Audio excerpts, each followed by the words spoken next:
siya sa kanyang ginagawa. Pilit na hindi pinapansin ang sakit na lalong bumibigat sa kanyang dibdib. Isang sandali pa narinig niya tinawag siya ni Martin. Hoy, ikaw! Dalhin mo kami ng alak dito. Bilisan mo! Napalunok si Prima at mabilis na kumilos. Iniiwasang ipakita ang sakit na nararamdaman niya. Sa gabing yun, muli niyang naramdaman kung gaano siyang kaliit sa mata ng lalaking dapat niyang tinawag na asawa. Nang lalapit na si Prima, hindi sinasadyang mapabagsak niya ang bote ng mamahaling alak. Tanga mo talaga, wala ka na ba talagang matinong magagawa?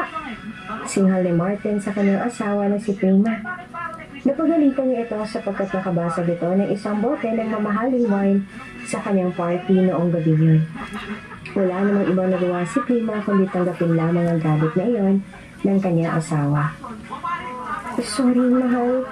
Mahinang sagot ni Prima sa asawa na ngayon ay lalagpak na ang kanyang mga luha.